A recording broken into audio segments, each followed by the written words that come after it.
Talk about crime. Thieves, burglars, robbers. As you know, they come but to steal and destroy. But no, I'm talking about the government's new strategy. It wants to tag criminals, not tagging on your Facebook and your Instagram and your, this is like proper tagging,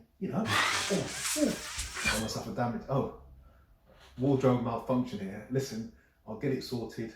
We're back with you in a jiffy, and then let's talk crime. I'm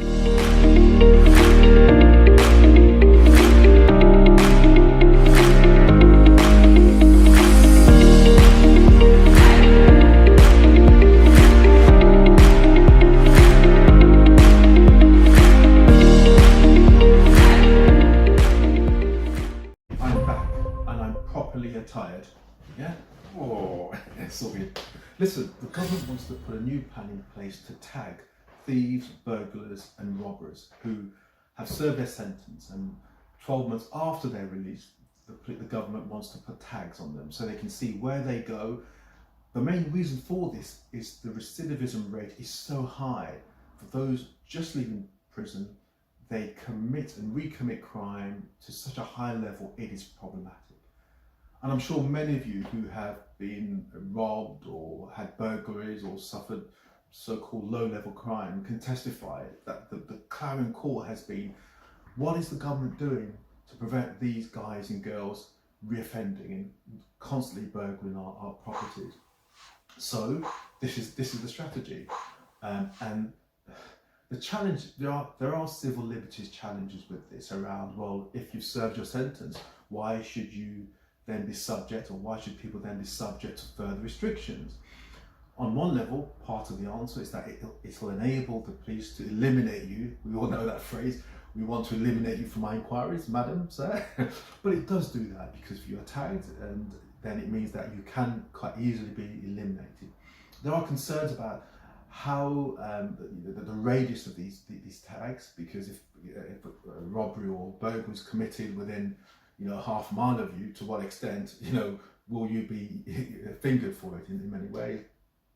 But on the other side, the public have been saying, government, you need to do something to prevent these people recommitting crime. So as a pilot, which will be rolled out to 13 police forces in the country, it's not a bad thing to test, to evaluate, and then to decide. My concern is if this is already a fait accompli and the government are saying we're going to do it and we're just given the veneer of a pilot. So social scientists, political scientists and others need to really, and politicians need to look at the evidence and ensure this works. There is a pattern that has been used before, which is the sobriety tags, which people who have committed crime under the influence of, for example, alcohol, have wore tags which essentially assesses their sweat, gives a feedback to the probation service whether they've taken any kind of alcohol, and if they have, if it's positive, then they are brought back in. So there are some elements to this. Some have argued that the police or the courts should just simply extend sentences, and that way we don't need to do this 12-month tagging. But the challenges are that there are sentencing guidelines, and if courts breach those guidelines, they'd be subject to lots of rebuttals from defence lawyers. It would clog up the whole the legal system even more than it already is. And the sentencing guidelines are there for a reason, and if we want those to change, then we need to agitate for those to be changed. And it's unfair to extend someone's prison sentence just because of the possibility that they may go on to reoffend. This goes back to the Tom Cruise Minority Report, will catch you before you do anything, which has significant limitations, if only, well, we know what those are. So for me, there are additional benefits of this service, of this new initiative, is that it seeks to test out the hypothesis. It seeks to test, if we tag these people where we know the reoffending or the recidivism rate is so high, can we reduce the count and the spend? Thieves, burglars, and these kind of criminals cost the public £4.8 billion a year.